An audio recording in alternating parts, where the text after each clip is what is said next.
Mis hermanos y amigos, seguimos aquí estudiando la palabra del Señor y estamos concentrados analizando el mensaje del primer ángel que se encuentra en el capítulo 14 del Apocalipsis, los versos 6 y 7.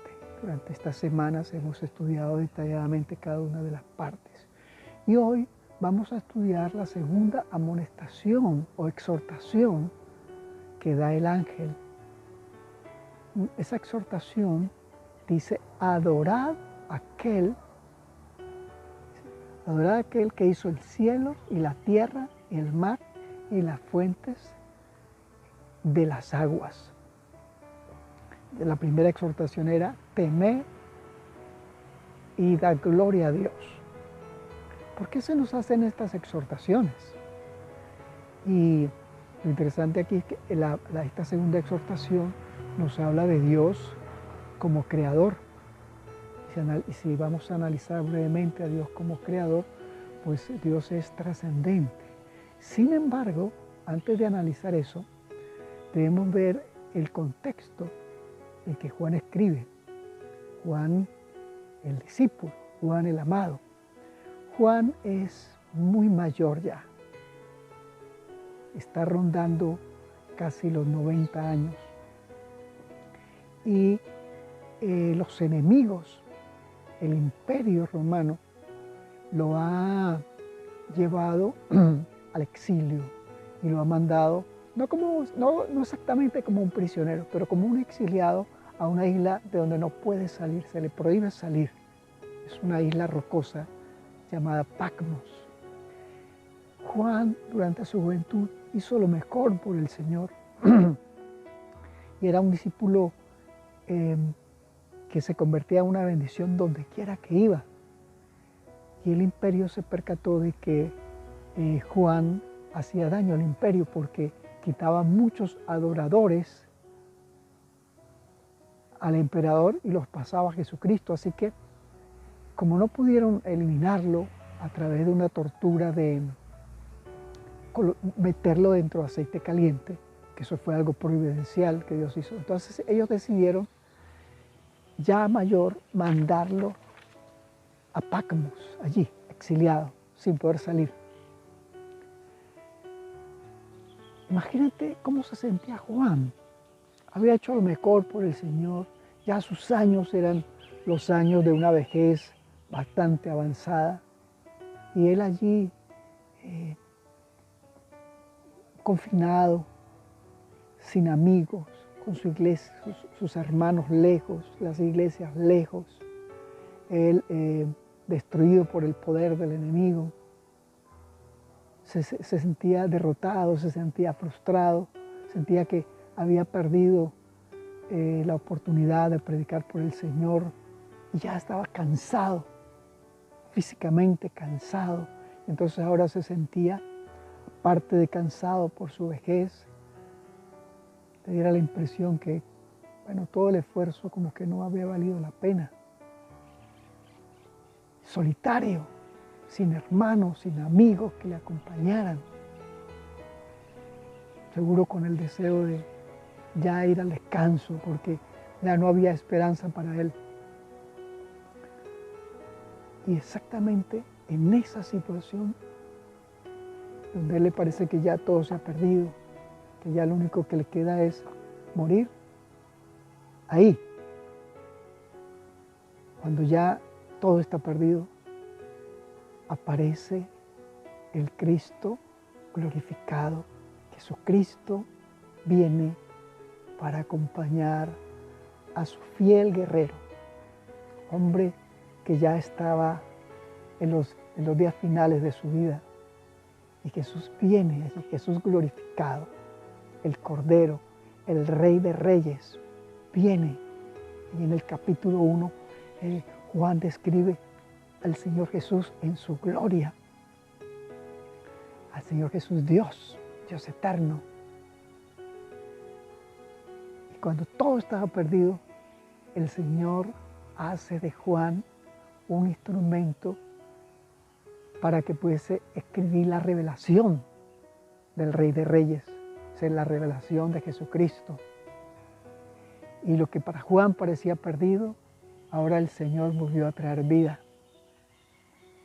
Y eso es un mensaje para nosotros. Juan ya estaba al borde del fin de su vida. Y exactamente ahí viene su Señor para consolarle y hacerle un instrumento para escribir uno de los libros más apasionantes de la Escritura, la revelación de Jesucristo, el Apocalipsis. Y ese trabajo que él hizo nos alcanza hoy a nosotros. Y mire, estamos estudiando el libro del Apocalipsis, que sería un libro para preparar a un pueblo para el tiempo del fin, prepararlo para que esté listo cuando Jesús venga por segunda vez.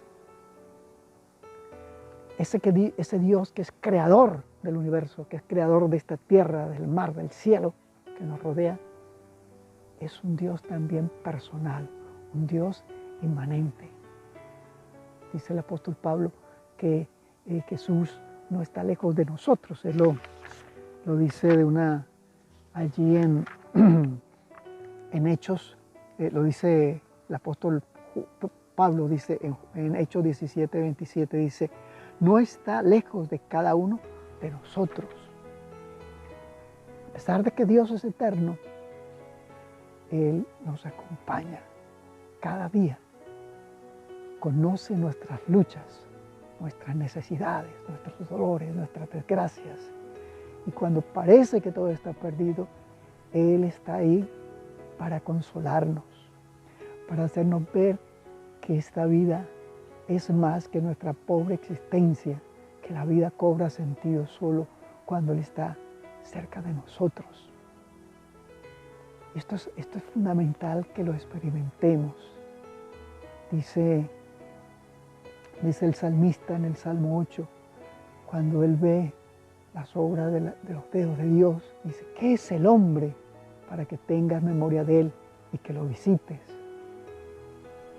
Pues es porque Dios ama a sus criaturas que hizo a su imagen, seres morales con libre albedrío.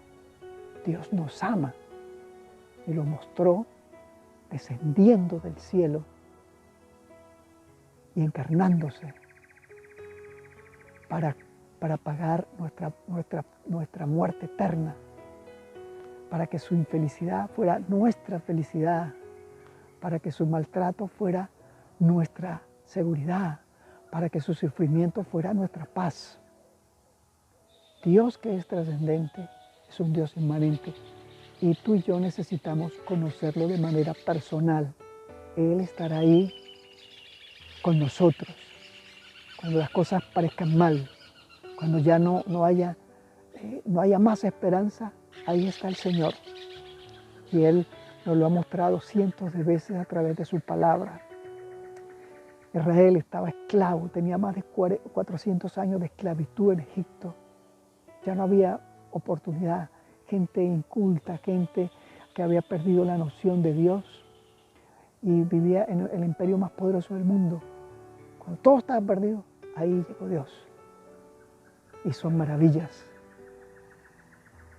Destruyó ese gran imperio, abrió el mar, llevó a su pueblo por un camino seco en medio del mar y lo llevó a la tierra prometida.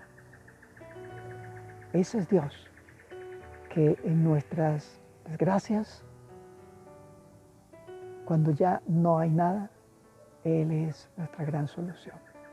Esa es una cosa que necesitamos destacar. Pero ahora destaquemos la segunda exhortación que tiene el mensaje del primer ángel. Dice, adorad a aquel que hizo el cielo, la tierra, el mar y las fuentes de las aguas. Este mensaje que era para el tiempo del fin, donde vivimos hoy, es trascendental, porque hoy aparece una teoría que es la teoría de la evolución. Y la teoría de la evolución lo que hace es deslegitimar lo que Dios nos ha dicho. Nos hace desvirtuar al Dios creador. Y cuando nos quedamos sin un Dios creador, nos quedamos sin esperanza. Así que esta exhortación de adorar a aquel que hizo el cielo y la tierra y el mar y la fuente de las aguas, nos da identidad de que no somos frutos del azar, que no somos fruto de un accidente cósmico. No, somos fruto del Dios creador. ¿Te das cuenta?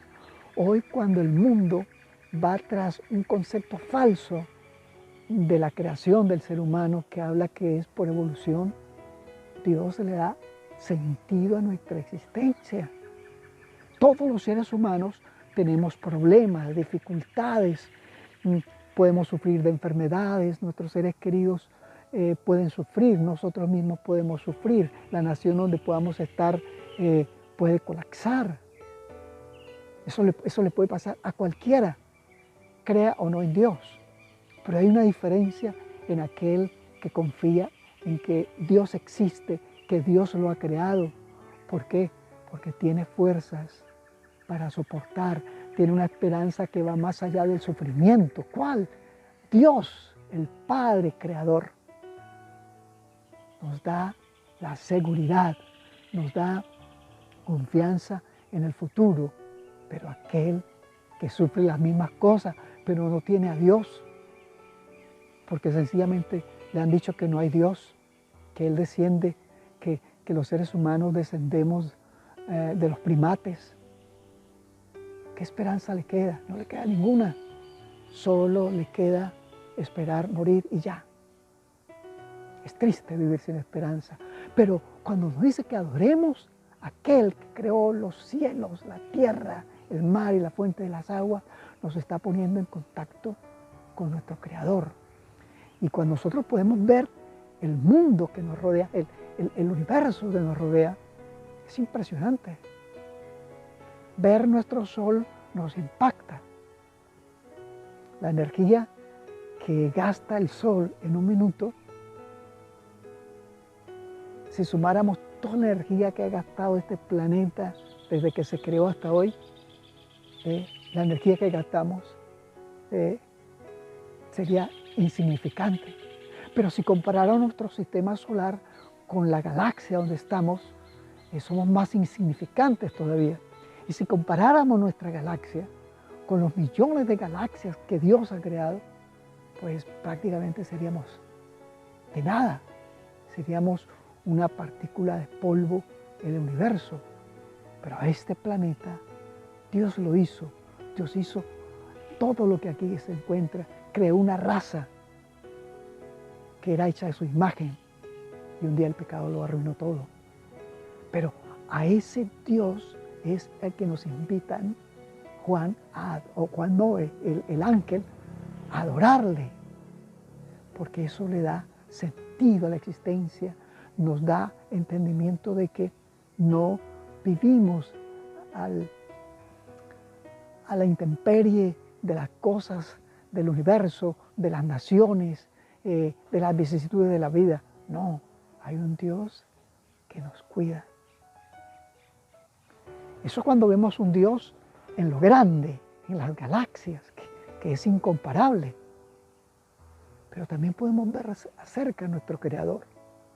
Cuando nos sentamos a la mesa y podemos tener frutas, podemos tener oleaginosas, imaginémonos las frutas, banano, en algunos lugares le dicen cambur, mangos, peras, manzanas, piñas, o como se les llama en otros lugares, ananá, aguacate o polentas. Toda esta variedad de alimentos nos habla de cómo aparecieron. Eso no puede haber sido por evolución, porque según la evolución se crea lo que se necesita. Y la pregunta, bueno, ¿para qué se necesitarían tanta variedad de frutas? ¿Para qué se necesitarían tanta variedad de oleaginosas? Están todos los porotos o las caraotas, lentejas, garbanzos, que es una cosa que impresiona. Y si viésemos otras cosas, por ejemplo, los frutos secos, dice, estos, según la evolución, ¿cómo llegó a esto? Bueno, no hay una forma de explicarlo, Pero es que eso Dios lo hizo para sus criaturas hechas a su imagen. Lo hizo para que fuéramos felices, para que tuviésemos cuerpos saludables. O sea, ahí también podemos ver a Dios. Cuando tú te estás comiendo un mango, cuando te estés comiendo un banano, un cambur, cuando te estés comiendo una piña, un ananá, o un abacaxi, como dicen los brasileros, Dios la hizo pensando en la felicidad de sus hijos. Cuando te sientes a la mesa, querido hermano y amigo, y mires lo que Dios te ha hecho, para que seas feliz, para que te sostenga, para mostrarte que Dios está interesado en ti y en mí. Agradece, porque ese es el Dios que hizo la tierra y la tierra que produce los alimentos. Hay gente que se impresiona cuando Jesús alimentó a 5.000. Claro que impacta, pero hermanos, todos los días la tierra produce para hoy casi no, hay 8.000 millones de habitantes, 8.000 millones de habitantes sobre la faz de la tierra, y Dios los alimenta. Que el corazón egoísta hace que algunos pasen hambre. Pero todo eso es un milagro del Dios creador, sostenedor y mantenedor de esta tierra, sin contar que mantiene el universo. Ese es un Dios que también cuida de ti y de mí. Y lo impresionante de todo esto, hermanos, es que ese Dios creador del universo, ese Dios creador de esta tierra, con todas sus maravillas, la fauna, la flora, el alimento para los seres humanos, que es algo impresionante, hermanos. Ese Dios que hizo todo esto, un día dejó el trono, dejó la adoración de los ángeles. Estamos hablando de la segunda persona de la Trinidad, el Señor Jesucristo. Lo dejó todo y se encarnó para salvar a la raza humana rebelde y perdida. Se negó todo para luego darnos todo. Este planeta que lo arruinamos, el Señor vino y pagó la deuda, porque Jesucristo es nuestra justicia. Jesucristo es nuestra santificación. Jesucristo es nuestra vida eterna. Y Él lo dejó todo para salvar a un planeta ingrato, para salvarte a ti y a mí. Por lo cual, cuando yo puedo entender que Dios es mi creador, le debo respeto, le debo reverencia, le debo gratitud, pero también le debo una entrega, porque Él es mi Dios, porque me hizo, porque no vivo a la deriva, porque necesito estar en armonía con Él, su palabra, su ley. Y ahí esa gran amonestación: adorad al que hizo los cielos y la tierra. Es decir, adorar al que creó todo esto, pero que nos creó a nosotros. Y hoy nuestros cuerpos que están degradados por un poquito más de 6.000 años de pecado, el Señor un día transformará nuestros cuerpos, pero también transformará este planeta que estamos destruyendo, que está destruido por el pecado. Por lo cual necesitamos escuchar la segunda exhortación del mensaje del primer ángel: adorad a aquel que hizo los cielos y la tierra. Debemos conocer a Dios, nuestro Creador, que es también nuestro Redentor, que murió en la cruz para pagar la desgracia de la humanidad, pagar nuestras deudas, nuestra deuda de pecado. Por eso es que en Él somos justificados, porque Él lo pagó, y eso necesitamos experimentarlo. ¿Qué cosa? El poder creador de Dios en nosotros. Siendo seres decaídos, el Señor quiere transformarnos, renovarnos, recrearnos, transformarnos a fin de ser idóneos para vivir en esa tierra renovada, que Dios hará un cielo nuevo y una tierra nueva. Querido hermano, ten presente de adorar al que nos creó y al que nos redimió, porque sólo así nuestra vida tiene sentido. Vamos a orar. Querido Jesús que estás en los cielos, gracias por amarnos. Gracias por enviarnos tu Santo Espíritu para hablar a nuestras almas.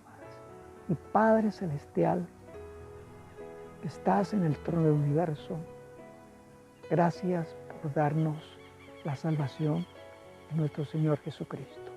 Hoy volvemos a decir, toma nuestros corazones, Señor Jesús, ayúdanos a recibir de tu poder creador para que ese poder nos transforme para la gloria de tu nombre y adorarte como tú quieres.